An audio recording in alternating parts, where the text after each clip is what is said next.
Okay, kabayan, extension service ng palatuntunang ating alamin, inihahatid po sa inyo ng Feed Pro.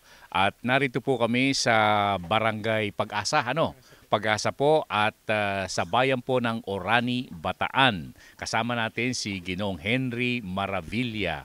Henry, sa mga pakikipag-ugnayan mo kay JP, Fernandez, marami ka siyempreng natututunan, At inaalalayan ka naman sa pag-aalaga mo ng baboy. Mga ilang baboy ito? Mga 60 po, ganyan. 60 ang palaki. Meron ka ba inahin? Wala pa po. Wala pa. Maano pa lang po kami ng Balak mag-inahin. Opo. Okay.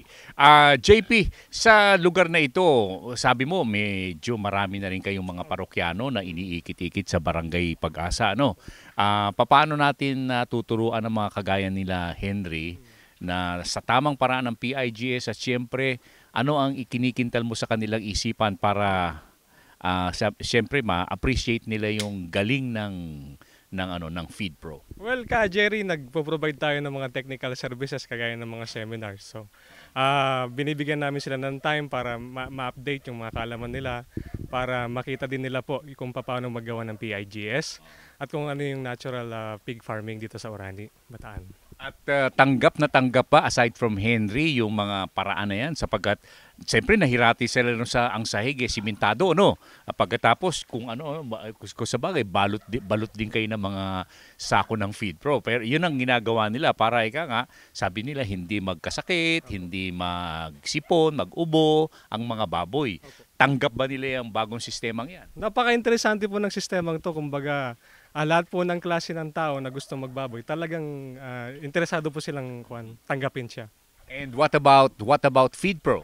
Well, kagaya ng natin, lagi nating sinasabi sa ating mga kababayan, ang Feed Pro po ay isang natural na feeds. So kaisa-isa pong feeds po yan sa buong Pilipinas na gumagamit ng natural na mga ingredients. So napakaganda po ng pagtanggap ng mga tao, lalo na po dito sa Orani po. Okay, isa sa mga Orani citizens kabayan ay si Mang Henry. Henry, ano ang unang-una mong napansin ng bago tinungkab mo yung simento? Sahig. Ano po siya? Mayroon pa ako nakitang simentado sahig. Tatanggalin din po iyon. Ang maganda po kasi ng ipa, talaga pong wala siyang amoy. Mas maganda kasi yung baboy, nakakaano siya. Yung hindi siya talaga, kahit malapit kang kapitbahay, hindi siya nangangamoy. Maganda po siyang ganyan. Pero dun sa mga simentadong sahig, hindi ka ba nag-alala kung malaking gastos to? Opo, malaki nga po. Saka talagang medyo may amoy siya pag... Hindi, ibig sabihin, nung tinatanggal mo na siya, hindi ka ba nag-alala? Matatanggal yung ginastusan mo ng napakaraming simento? Ay, opo. Mas nakakapanghinayang po. Kasi matanggal pa. Ganun. Tapos yung nakita mo? Ay... Bawi na po. Bawi ka. Kagandahan po talaga ng mga baboy sa Feed Pro. Yung nasa meron kang tubigan dito, meron kang mga gaano karaming baboy ang nailalagay mo sa isang pen?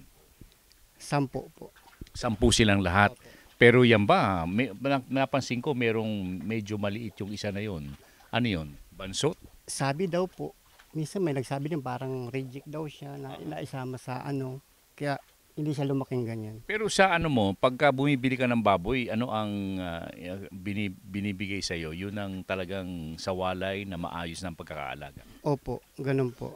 Kasi tinitingnan na naman namin kung mas maganda ang baboy, yun po ang inaano namin. May karanasan ka na ba sa pag-aalaga ng baboy bago ka pumasok dito? Konti lang po, ngayon lang po ako nakaranas ng ganito.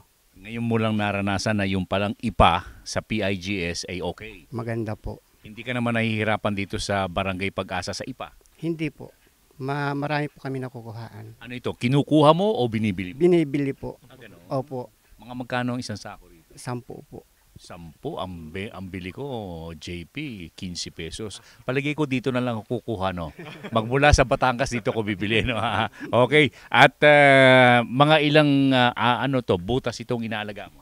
Bali po, siya? 6. 6 ang pinaglalagyan? Opo. So may balak ba kayong bumili o mag-alaga ng inahin? May balak po. Saan nyo ilalagay dito? Doon po sa, meron na po siyang lagayan po talaga. Sa dulong-dulo. Yun. Pero itong mga binutas mo, mga Ilan to? 6 yung binutasan. Opo, opo. At 60 pieces, 60 heads. Opo. Kailan ang release nito? Bali po, ngayong September, parang magkakasunod-sunod na sila kasi halos araw lang po ang pagitan nila eh. Opo. Mga sa palagay mo, mga ilang kilo na yung mga pinakamalaki mo? Ayo, 100 plus na po. Meron ka ng 100 plus? O mga 110, ganun po, pataas po yan. Okay, JP, sa ganitong klaseng mga barangay, medyo lapit-lapit, napansin ko yung mga bahay, no? Ito, very common yung pagrereklamo nila, sabi nga nung mayor na kinausap natin at saka yung mga kausap nating mga taga-munisipyo. Sabi nila, kung papasok ang PIGS dito, tutulungan nila kasi hindi mamumroblema sa amoy sa kapaligiran. Ano ang naging common reaction ng mga hindi pa nag-aalaga? May bumibisita ba rito? Well, sa unang reaction po nila ka Jerry, masasabi natin hindi muna sila kumbinsido hangga't nila nakikita yung project. Pero sa actual, nakita po naman po natin, wala po talagang kaamoy-amoy. So, hinahamon namin po yung mga kababayan natin na kung gusto nilang totoo po, mapatunayan na totoo yung sinasabi po namin, mangyari po ay free kayo pong pumunta sa aming PIGS. Alam mo, ang pinuntahan namin unang-unang tumanggap ng PIGS ay ang Zambales. Ano? How is Zambales now? Well, nag-umpisa tayo ng humble numbers sa Zambales, so napakaliit lang po. Pero ngayon po, nagpo-produce na po siya ng 1,000 bags sa Zambales pa lang po yun. So, napakaganda ng opportunity kasi lahat ng mga tao, halos kilala na po yung Feed Pro at lalo na po, kilala na po yung PIGS po natin. Madaragdagan ba yung 1,000 bags mo? Opo, marami pa po tayong pending na mga PIGS na usually mga galing abroad po na gusto na pong magretiro sa trabaho, mga mga empleyado po ng gobyerno na gusto na pong lumagay sa tahimik at magnegosyo. 90% po ng ating mga kababayan po doon sa Zambales ay pagbababoy po ang kinahiligan. Meron ba namang room for expansion itong lugar mo o hanggang dito na lang ito? Ay, may balak pa pong gawaan po, parte dito. Kasi dapat nga raw po ng inahin, iwalay siya. Para hindi po siya na-stress pag marami nakikitang dapat po nakawalay daw siya. Opo. Meron ba naman dumadalaw rito para usyusyohin itong ginagawa mo? Ay marami po silang pumupunta dito na gustong tingnan nito kung paano ang paggawa. At naano nga nila, pag dumadaan sila dyan, talaga wala po silang naaamoy. Teka mo na, Henry, sino ang gumawa itong bakod mo? May, nung una, Hindi ikaw. ako po, pero nung una po, may katulong kami dito. Hindi, sabihin, nung taninong design ito?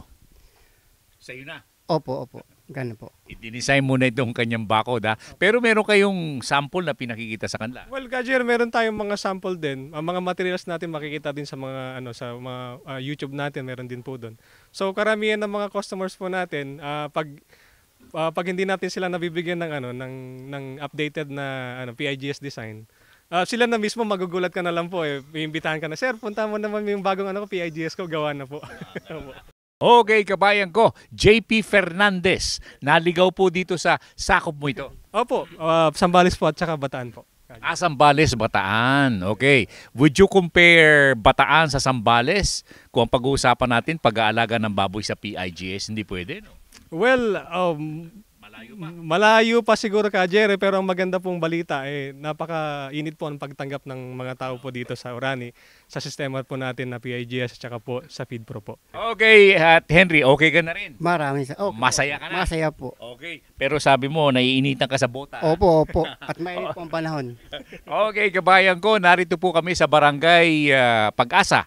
Malaki po ang pag-asa hindi lamang ng Feed Pro, kung hindi ng ating po mga kababayan sa pag-aalaga po ng baboy sapagkat nakikita po nila ang kagandahan po ng paraang PIGS at siyempre sa pakaing Feed Pro kabayan na nagbibigay ng tamang sustansya at alalay sa ating po mga alagaing baboy kabayan. Okay, ka Jerry Hieronimo, si JP at saka si Henry dito po sa ating extension service na ihatid po sa inyo bilang paglilingkod bayan ng Feed Pro kabayan sa Feed Pro lamang ang natural.